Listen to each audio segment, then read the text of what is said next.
The terror attacks in Paris have sparked a growing debate in the U.S. about accepting refugees from Syria. There are renewed fears terrorists will exploit the opportunity to enter the country. More than 20 governors have said they will refuse Syrian refugees coming into their states. The White House has quickly worked to assure governors the screening process will be thorough.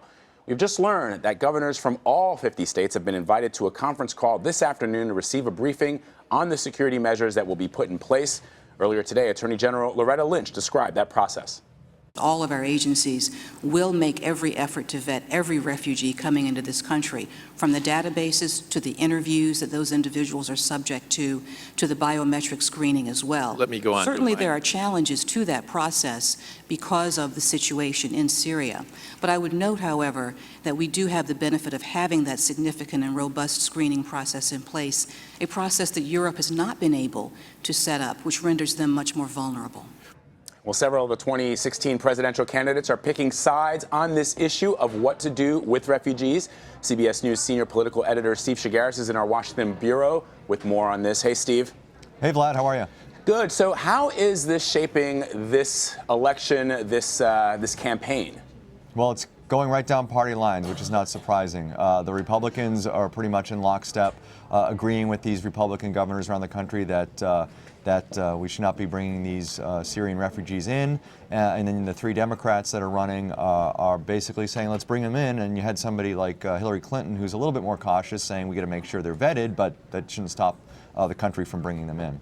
Steve, clearly, this is going to sound like a silly question, but I guess I wonder if these candidates are playing to their base, because they've seen a number of statistics out that show with the thousands of refugees that the United States has accepted over the last couple of years, none have gone on to commit any acts of terror in this country. And so the question is anybody sort of throwing that back out to the candidates and saying, well, sort of prove to us why this line of thinking is correct, the ones that say that they don't want to allow these refugees into the U.S.? Yeah, well, they're going to argue that you could have said the same thing in Europe, and that one that snuck through Greece and into France is one that caused trouble in Paris. And so, they're arguing what their supporters want to hear, which is tighten the borders and protect the homeland. And one way they say they can do that is by not allowing people who, they argue that you can't fully vet. I know Loretta Lynch says they have a vetting process that they're comfortable with. But the Republicans are arguing that there's really no way to vet a lot of these folks, so they're sort of fearful that somebody may sneak through and cause problems here in the United States. So Donald Trump is the most recent presidential candidate to voice his opinion about this. He posted this on his Instagram. Let me play that for you and our audience. Refugees are pouring into our great country from Syria. We don't even know who they are. They could be ISIS. They could be anybody. What's our president doing? Is he insane?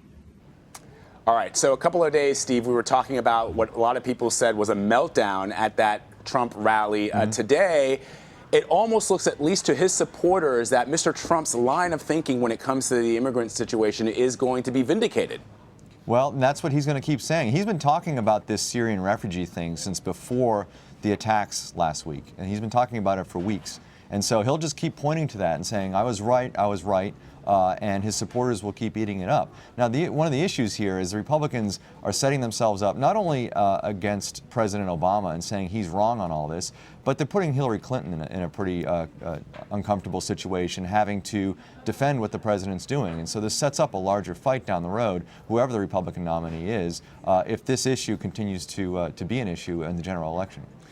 What are the chances that President Obama may actually decide to halt the taking in of refugees going forward? I mean, I'm not going to put any odds on it, but I think we just got to watch the polls really closely and see where this terrorism stuff sort of falls in terms of importance to voters, what people think about what the president's doing on this situation, and if it becomes a groundswell of people against the president's strategy on this, I don't know how much longer he can keep standing behind it. But for now, he's sticking behind it. You're not seeing that sort of groundswell. The question is, the more these Republicans talk about this, and the more they fan the flames of closing the borders to the refugees and attacking him, it'll be interesting to see how the polls are affected by that, and whether his decision down the line is affected by that. Yeah, I wonder even, Steve, as these Republican candidates take positions that become even more extreme. For example, Donald Trump saying that he wants to close mosques down, which is directly against the Constitution of the United States. I wonder if there's a breaking point, and perhaps the polls might reflect that at some point. Well, and this is the question that the Republican Party has been asking for the last couple of years: is openness and inclusiveness.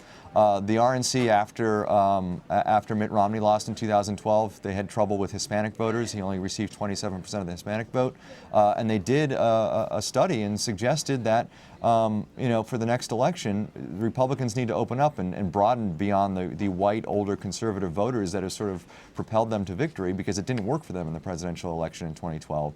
And some are going to question if they continue along this road of shutting down to refugees and criticizing immigrants, whether it's Hispanic, Asians, or you pick it, that this isn't going to help the Republican nominee next November. And so there is some worry that this kind of rhetoric isn't going to help them in the long run. All right, we'll have to see how it plays out. Steve Chaggaris in Washington, thank you. Thanks.